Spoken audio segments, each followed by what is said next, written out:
If you look at the common masses often follow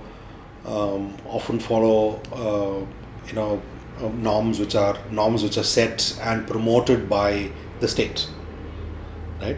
And if the state is very lax in preventing encroachment of water bodies, or if the state is promoting plans um, which inherently degrades the importance of local water bodies, but wants to bring water from a very distant source, because the project would involve a lot of money, and giving the state opportunities for a lot of graft to happen, then the people also would follow the same model.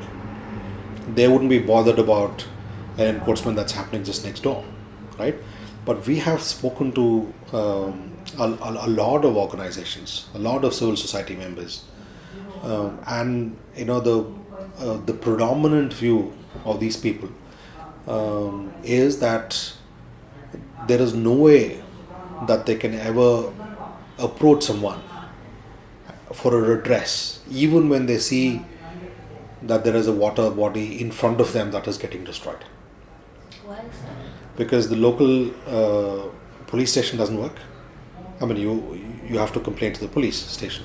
It doesn't work, and in fact, the Bangalore Development Authority has told us that they themselves, BDO also has a police outfit.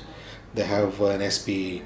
They're saying that the local police station doesn't even bother when the BDA police approach them.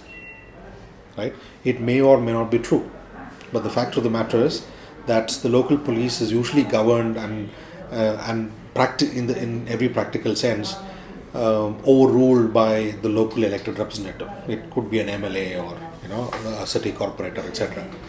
And when there is an encroachment from the MLA himself, I say himself because most of these MLAs are men, and then the police can't do anything about it, right?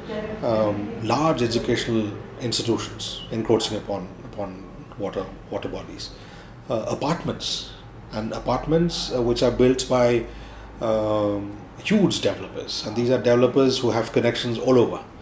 And there are experiences in Bangalore, significant experiences in Bangalore, where there is a very clear collusion between the authorities and a developer, and going to the extent of actually erasing the lake from the map totally. So it's not a part encroachment. There have been instances where lakes have been totally erased from the map, and that cannot happen without collusion with the state authorities, because state authorities have have records of every square inch of land, in their jurisdiction. So there's nothing that can happen without their notice. And then you can see that on that lake you will have a huge apartment coming up. Yeah, or it could be a catchment area, or it could be a command area. And according to existing laws and judgments, these cannot happen, but they are happening anyway, right? And so if you talk about what is rights and responsibilities, of course, all of us have responsibilities, but is there a way for us to exercise that responsibility? There isn't a way. So you can see in mainstream media in Bangalore today and across Karnataka, when a serious media house reports an encroachment, it also says in the article that when it approached the authority said that that particular lake does not come under their jurisdiction, and in fact it is under some other department. So like I said earlier, there's a very deliberate environment of chaos where people do not know where to approach and what to do. That has to be removed. And clear accountability frameworks have to be established. Clear institutions, or even a single window kind of a entity where people can approach to save water and water bodies from being encroached, set up by the states, right? on the other side, you talk about rights and entitlements. This is when people are being deprived.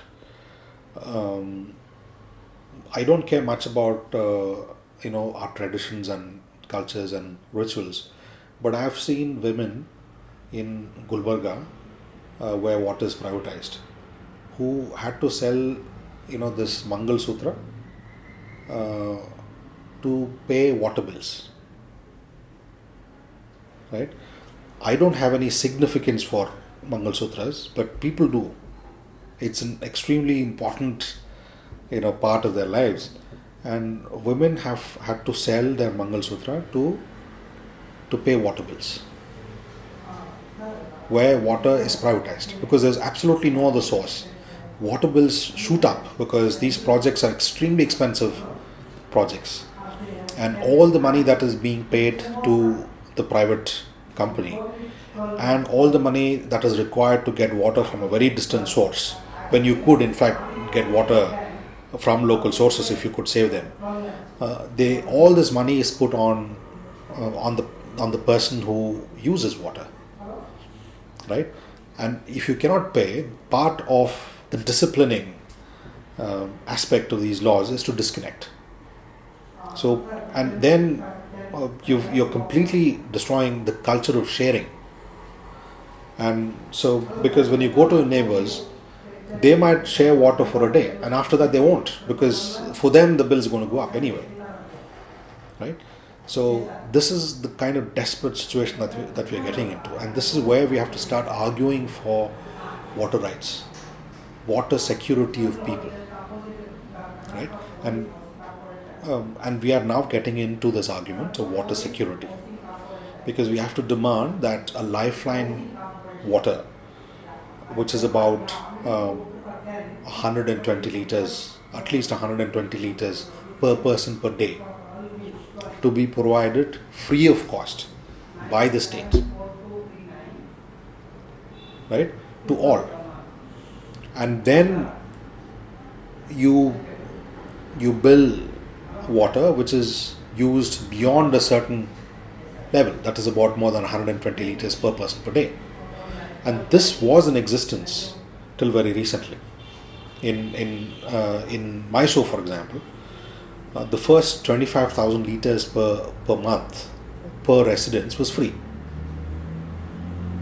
because the ones who will envision a water body, a water and sanitation body, never looked at it as an opportunity to make money.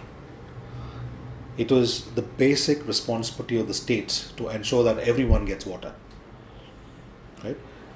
Not the affordable water as in the jargon of market economists and the World Bank and the policies, contemporary policies of India, but water for free, lifeline water for free. That is what some political parties, which have now won in Delhi, have been promoting, right? And so that is water security. And this is just not in urban areas, but even in rural areas. So there's absolutely no question of using your conventional market economic theories in the management and distribution of water. So now we are getting into that argument of right to water and water security.